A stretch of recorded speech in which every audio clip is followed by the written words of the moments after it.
In the early days of modern computer graphics, in the late 90s, in film productions especially, the landscape of industry standard software was kinda different. Instead of Maya, Max, and Houdini, there were other software dominant in the industry, software such as Softimage and Lightwave. I mean, Maya, Max, and Houdini were out there, but they weren't as big as they are today. Maya in particular had an interesting start, with one film project that many professionals agree that it is what it got its reputation as the go-to 3D software in the VFX industry, especially if you want to do cool things with a high level of flexibility. So what is this project and why it pushed Maya to where it is today? The project I'm talking about is The Matrix, which hit theaters in 1999.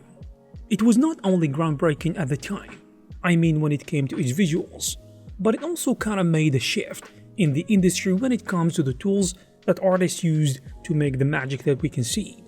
In particular, Alias Wavefront's 3D software, called Maya, which was pushed into the spotlight. The Matrix showcased Maya's capabilities through revolutionary effects like bullet time, helping put Maya's reputation out there as a 3D standard VFX tool. This is not my opinion. Actually, industry professionals and publications often point to the Matrix as the milestone after which Maya became popular in the industry, especially in filmmaking and visual effects.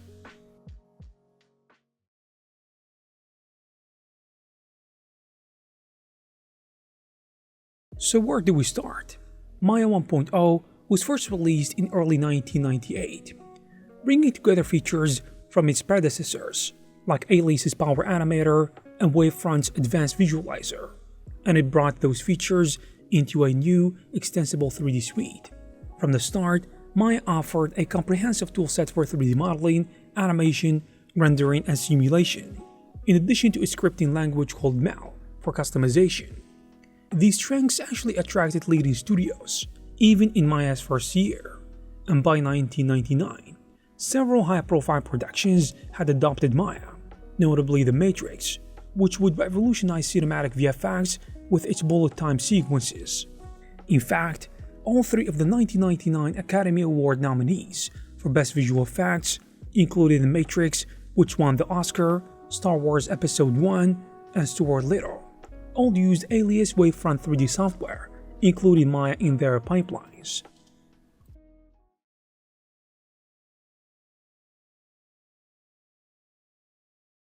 The bullet time effect was achieved by combining a ring of still cameras shooting an action in sync, and then interpolating the images to create a smooth moving viewpoint.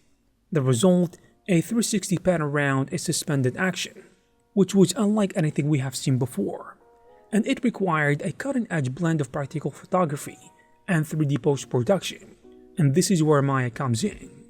The production made use of Maya for various stages of the complex shots. Scenes were pre-visualized in 3D to plan the bullet time sequences. John Gaeta, the VFX supervisor on this project, and his team blocked out actor movements and virtual camera paths in a 3D environment before shooting.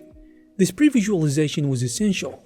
It determined where to place the 120 camera array on set and how the camera would move through the scene virtually. The team could map out the camera trajectory in software, then translate it into the physical rig arrangement. Nowadays, it is a no-brainer, but back then, Maya's powerful animation and camera tools were well suited for this kind of precise planning. In fact, Gaeta later noted that their early 3D visualization experiments, I mean for the bullet time effect, weren't just for conceptualizing camera paths, but were used for every aspect of the setup and execution, which in turn was important, paving the way for the extensive pre-visualizations of the Matrix sequels. While actors were photographed on green screen with a still camera rig, the backgrounds often had to be generated or enhanced in 3D to allow a fluid camera movement. In this case, a form of virtual cinematography was employed. The VFX team at Manax used image-based rendering techniques to create photorealistic 3D backgrounds from photographs. For example, the frozen rooftop scene of Neo dodging bullets was filmed on green screen. The rooftop environment was later reconstructed from still photos using photogrammetry, then rendered as a 3D background that matched the camera move. The Matrix's virtual backgrounds were crucial to making bullet time. They ensured the slowed action could be viewed from any angle with a seamless, realistic backdrop, and the result was just incredible. And here is the secret. Mannix's research and development lead, George Burshakov, credited custom software and plugins for achieving these effects. He stated that without Softimage and Mentor Ray specifically, those phenomenal bullet time backgrounds just wouldn't have been possible. Of course, in addition to custom plugins using Maya. As you can imagine, this tight integration of 3D previs with on-set production was cutting edge at the time.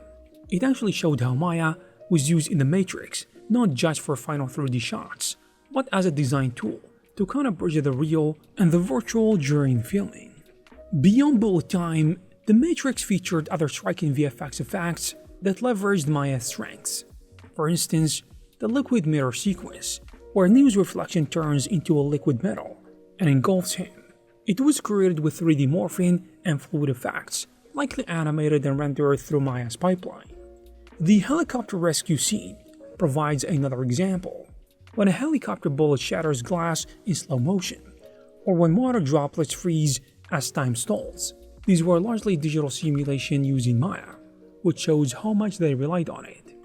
In one challenging shot, Morpheus runs through sprinkles and time freezes as the camera pushes in.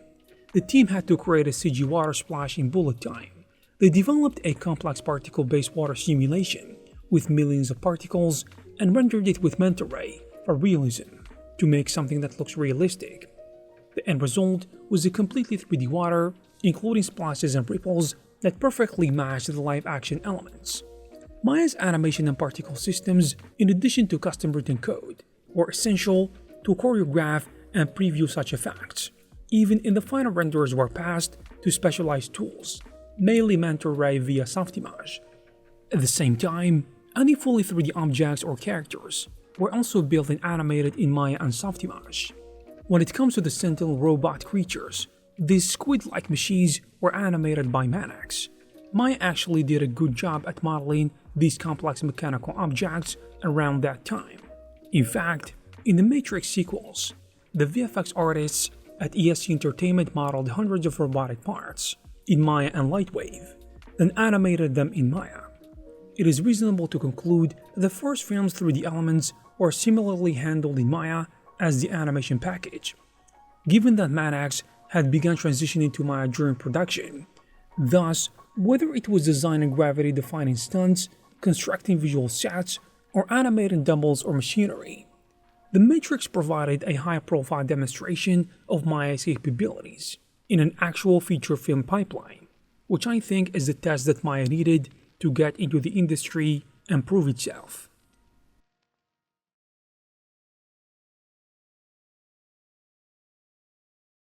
In addition to The Matrix, numerous films in the early 2000s leaned into Maya for their most challenging shots, which validated the software's capabilities at the highest levels. In fact, within a few years of The Matrix, Maya was used in everything from colossal battle scenes in The Lord of the Rings to different shots in Spider-Man and other popular movies. So studios and artists praised Maya's versatility and power, often citing its robust animation tools and scripting capabilities, allowing them to tackle complex sequences efficiently. They didn't like it because it was flashy, but because it was practical.